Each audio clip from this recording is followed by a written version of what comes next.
Assalamualaikum warahmatullahi wabarakatuh. Kami dari kelompok 12 akan mempresentasikan materi mengenai analisis aktivitas operasi. Di sini saya sendiri sebagai moderator dan pemateri pertama yaitu Saudari Anjariani dan pemateri kedua yaitu Saudari Umi Kalsum. Baik, untuk mengefisienkan waktu, mungkin langsung saja saya serahkan kepada pemateri pertama yaitu Saudari Anjariani. Kepada Saudari Anjariani, persilakan. Baik, terima kasih kepada moderator. Di sini saya akan membawakan materi mengenai analisis aktivitas operasi. Laba merupakan pengukuran atas perubahan kekayaan pemegang saham atau perubahan nilai maupun merupakan estimasi laba masa depan. Pos yang tidak terulang. Pos luar biasa bersifat tidak berulang. Oleh karena itu, seorang analis akan mengeluarkan pos luar biasa ketika menghitung laba tetap. Meskipun pos luar biasa bersifat sementara, pos ini menghasilkan biaya bagi perusahaan. Oleh sebab itu, seorang analis harus memasukkan seluruh jumlah pos luar biasa ketika menghitung laba ekonomi.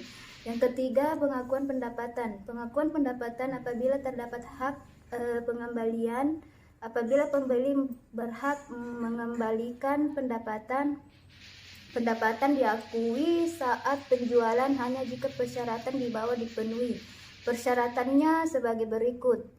Yang pertama, harga secara substansial telah ditetapkan atau ditentukan pada tanggal penjualan. Yang kedua, pembelian membayar penjual atau berkewajiban membayar penjual. Yang ketiga, kewajiban pembeli terhadap penjual tidak berubah walaupun terjadi pencurian atau kerusakan produk.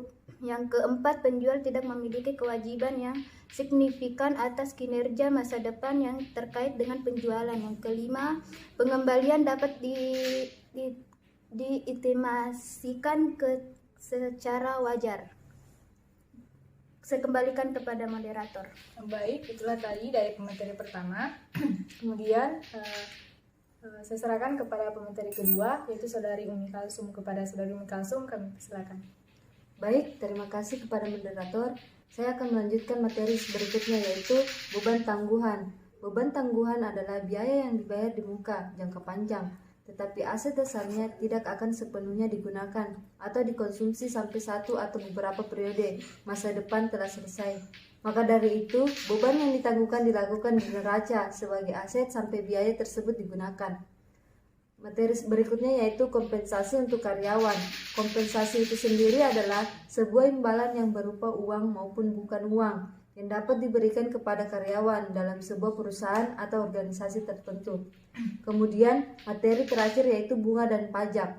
Bunga merupakan kompensasi atau penggunaan uang atau kelebihan kas yang dibayar atau ditagih jumlah uang pokok yang dipinjam atau dipinjamkan. Faktor terpenting bunga adalah risiko kredit atau utang tidak dapat dibayar dari peminjam pajak. Pajak penghasilan dihitung terpisah untuk setiap komponen. Pembayaran pajak dalam setiap jurisdiksi pajak, perhitungan termasuk perhitungan total kewajiban atau aset, pajak tangguhan untuk setiap perbedaan temporer kena pajak atau jika ada rugi operasi. Menggunakan tarif pajak yang berlaku, seluruh aset pajak tangguhan perlu dievaluasi untuk kemungkinan realitasinya atau penyisian penilaian. Baik, terima kasih. Itu saya tadi materi, saya kembalikan kepada moderator. Baik, itulah tadi materi yang dapat kami presentasikan. Bagi teman-teman yang ingin bertanya, kami persilakan untuk bertanya di kolom komentar. Baik, itulah yang dapat kami sampaikan. Lebih dan kurangnya mohon dimaafkan. Wassalamualaikum warahmatullahi wabarakatuh.